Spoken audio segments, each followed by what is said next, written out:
Welcome to the TK Show with the Athletic Bay Area's Editor-in-Chief, Tim Kawakami.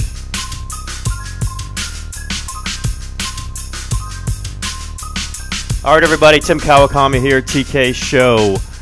Broadcasting. I'll say broadcasting. It's just easier that way. From downtown Berkeley. Very nice room we've got here. Good sound and with a great guest. I'm really glad. I want to make sure the sound was really good. For my guest has been on my show in a previous incarnation before, but first time with the Athletic, NBA legend, Hall of Famer, architect of championships. It's Jerry West, and now with the Clippers. Jerry, how you doing today? Great to have you on. Well, thank you, Tim. It's really nice to visit with you again. Jerry, you're with the Clippers now. Let's just start there. Lots of movement. Made the big trade. Trading away Blake Griffin, got several pieces back, and the team is winning. What's your thoughts on how that trade, the Blake Griffin trade, has affected this team, and what are your thoughts about where this team is headed? Well, Tim, something I think is a trade that's probably good for both teams. We get two starters back in the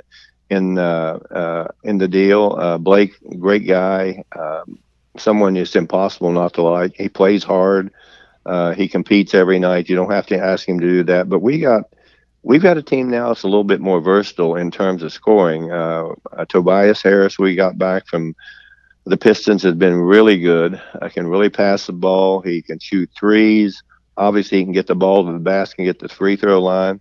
And his ability to pass, I think, is going to help DeAndre Jordan get a lot more lobs. And more importantly, to keep the middle open a lot more because, and on the other side, Gallinari has just been terrific. They've been terrific together, and so we're able to play a little bit differently today, and than we were before. We have more depth, and now we're going to have a chance at having two really nice draft picks. Hopefully toward the end of the lottery or just after the lottery. So.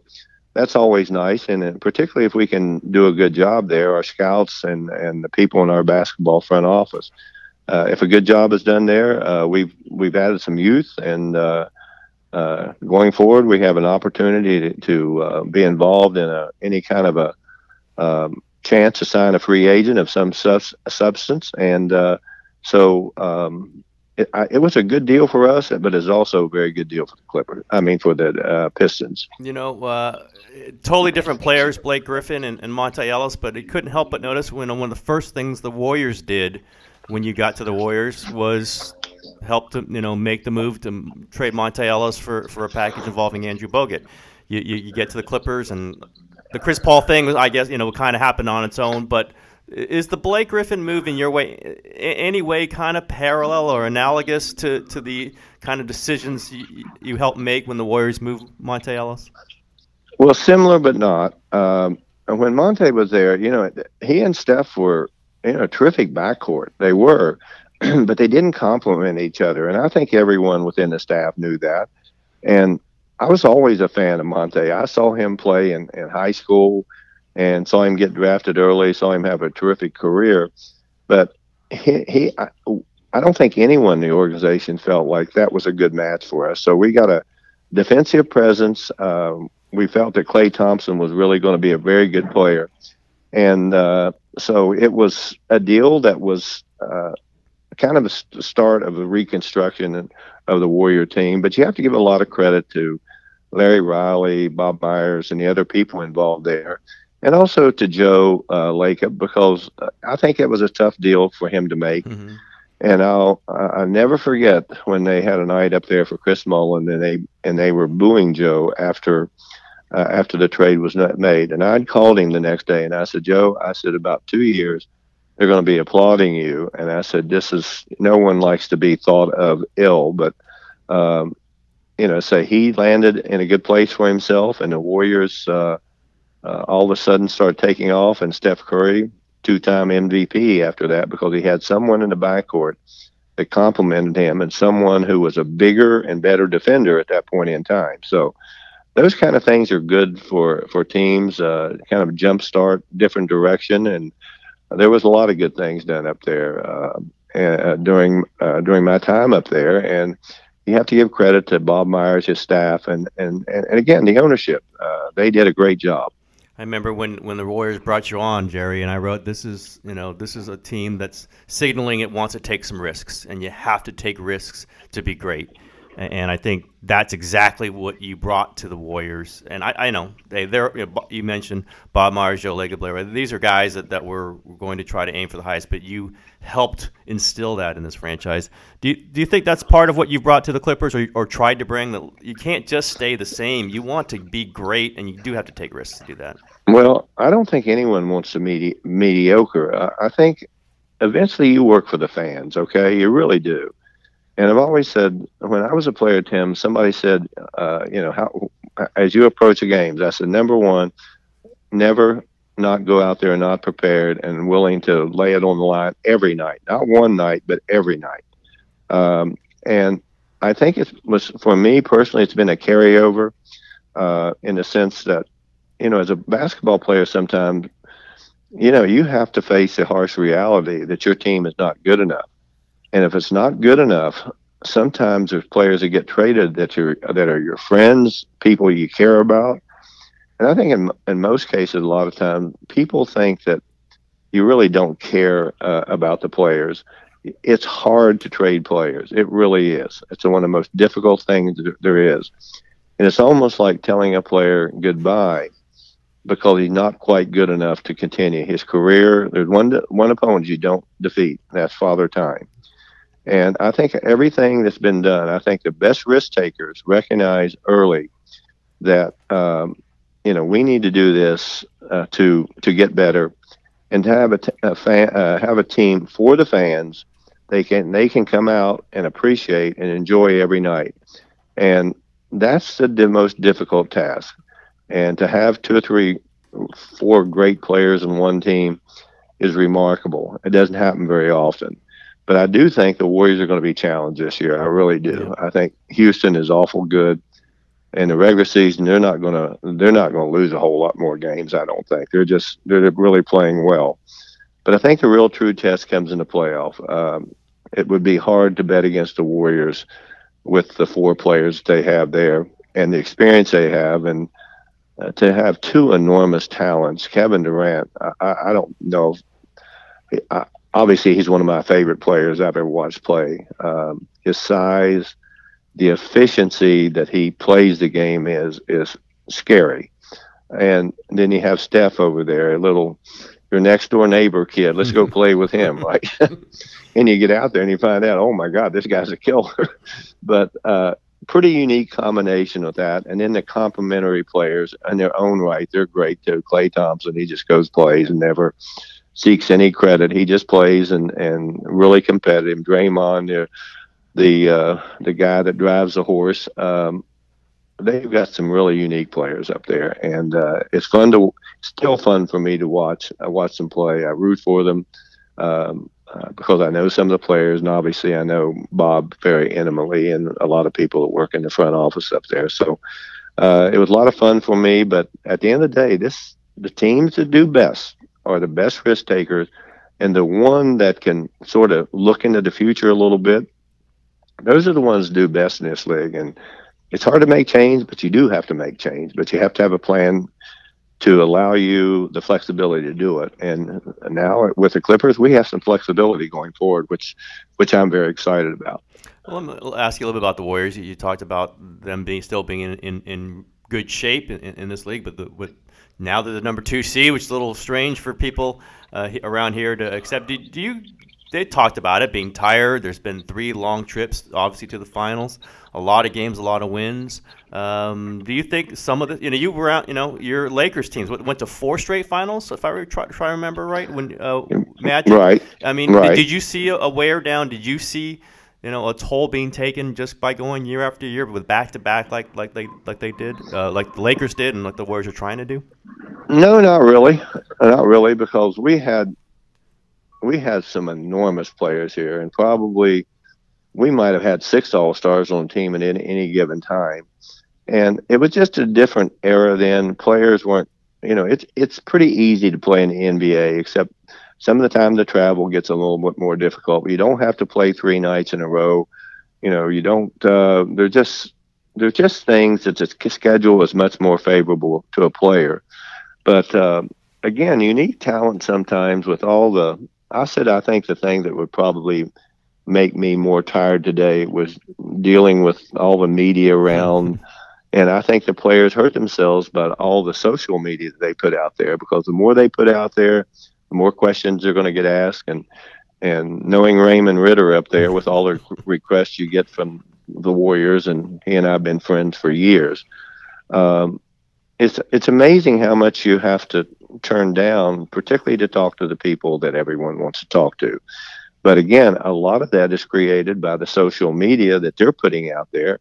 And I would not do that if I was a player. I just wouldn't. I just think it makes for a lot more confusing things. Sometimes you have to apologize for what you said because you said it in the heat of the moment. And but more demanding, I think the more demanding, the pulling and tugging of players today, a lot more than we saw in the past. Do you think the Warriors are a little tired right now? I would like to think they're not tired. Sometimes you can. Every night when you go out there, and particularly when you have good teams, every team is going to try to give their best effort against you, okay? But if you come prepared early, sometimes you can really, I think, deter that kind of effort from other teams.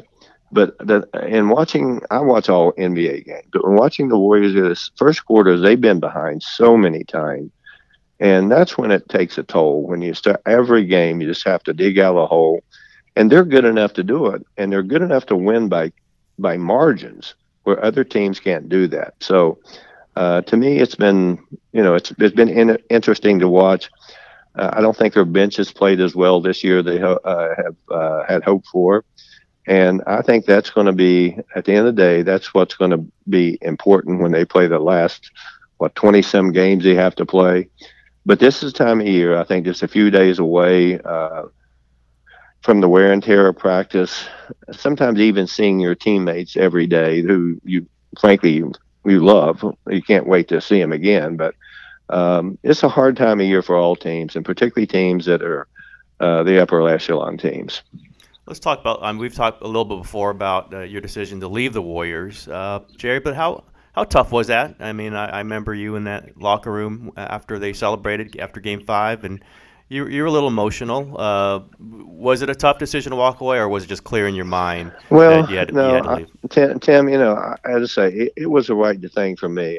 I've always think that for some reason timing issues are important for everyone in life. And I think as you go along in life, and certainly I'm not going to be involved very much longer, and I'm thrilled that people think that I can possibly help. Then that makes you feel wanted, obviously. But I don't know. There was something about leaving a special group of people who played the game the right way, who brought joy to me. And if I see the game played the right way, unselfish basketball, a bunch of great guys, that probably was a hard part for me. But I knew I wouldn't be back there, and it was, it was the right decision for me. And frankly, it was the right decision for the Warriors. Did this have anything to do with your relationship with Joe Lacob, Jerry? Listen, I like Joe. At times, I think all of us are different. I was raised differently, and there's a lot of things I've seen in my life, but I have nothing against Joe Lacob at all. Nothing. Obviously, I was disappointed that I wasn't back, but it had nothing to do with him. It was more to do with me. I think you've said somewhere else that you're never going to set foot in the Chase Center when it's built. Come on, you'll show up at least for a celebration of the team. No, Tim, I don't. I don't mean that the way it sounds, but once I think you've been involved with a team, it's like, being involved with the Lakers and the Warriors and the Grizzlies and now with the Clippers.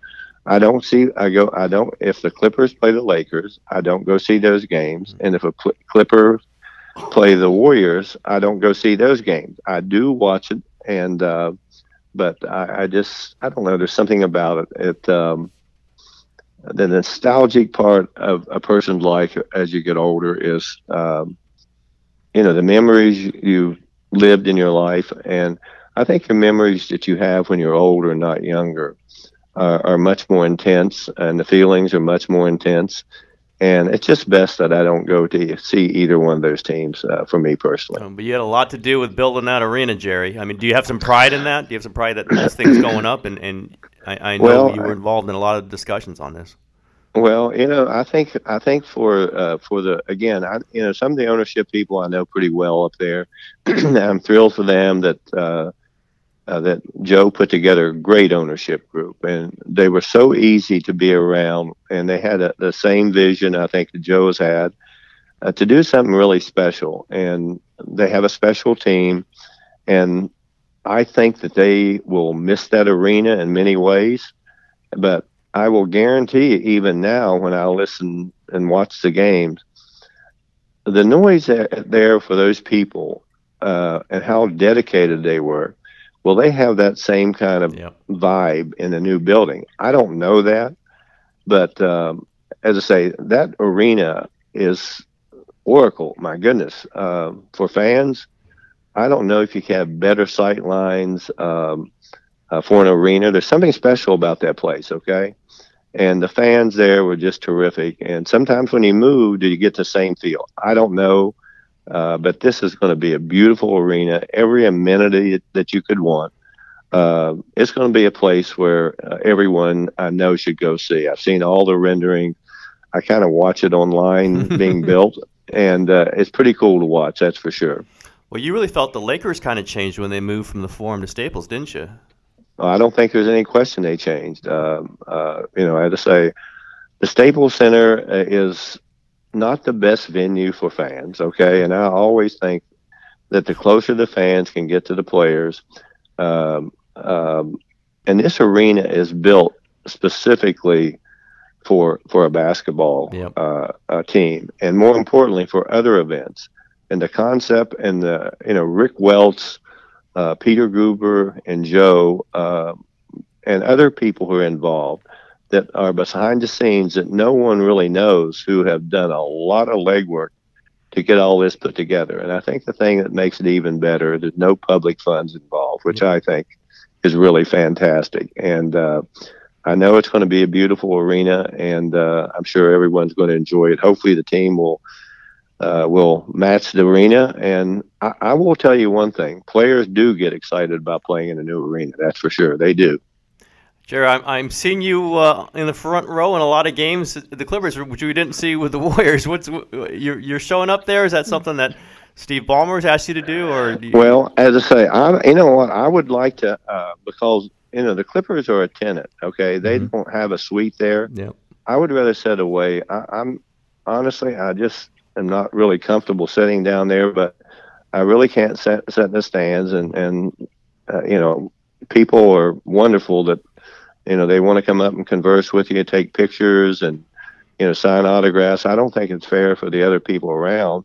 I don't mind doing it, but also I like to fly under the radar. To me, I've never been comfortable with publicity. I've never been comfortable with the adulation that you get because, frankly, honestly, I don't believe it. I was just fortunate enough to be thrust in a situation in my life where basketball chose me. I didn't choose that. And, my feelings for the players, I love the players. I want, everyone gets disturbed when someone signs an enormous contract, particularly older players.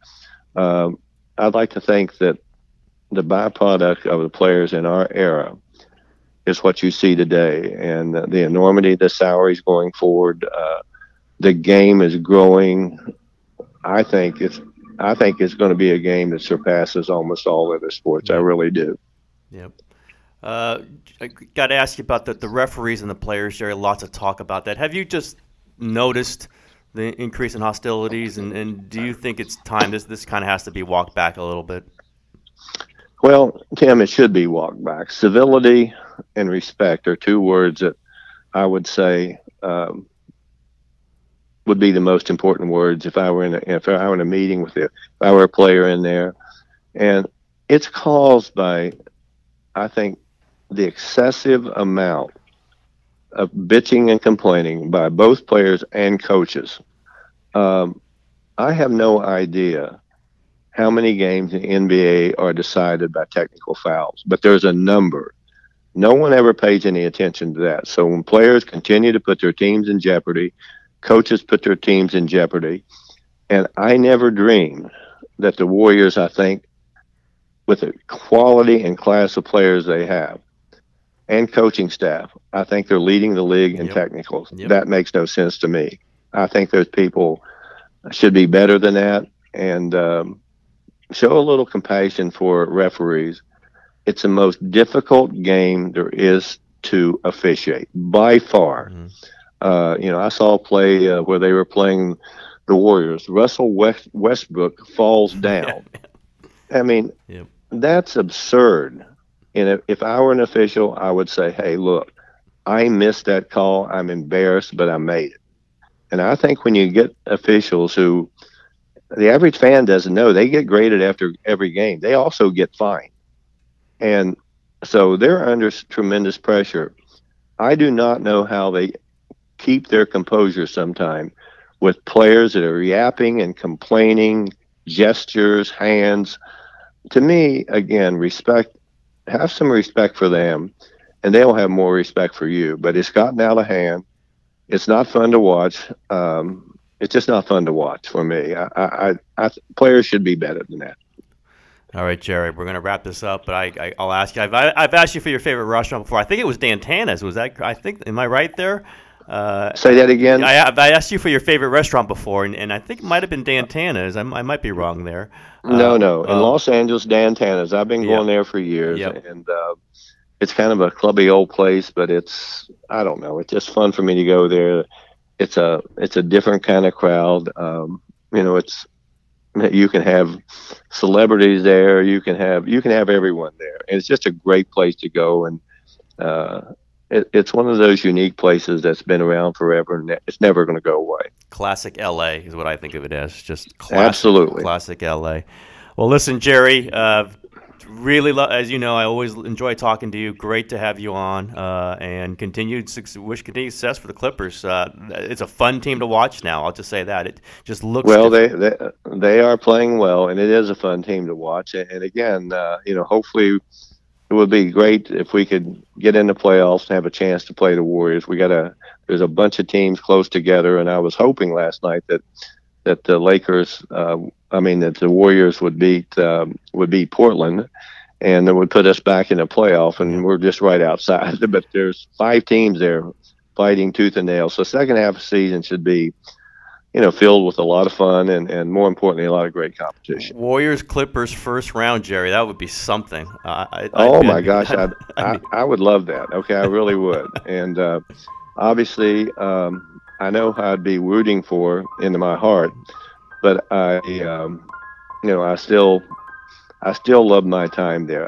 There's so many great people up there, and the people that you couldn't have a better bunch of people working for you. The diversity in the office, the respect that people have for each other is pretty amazing. All right, Jerry, listen, appreciate it. Thanks again. And okay, thank you, Tim. We'll talk soon. All right, everybody, that's Jerry West, TK Show. That's it. Thanks.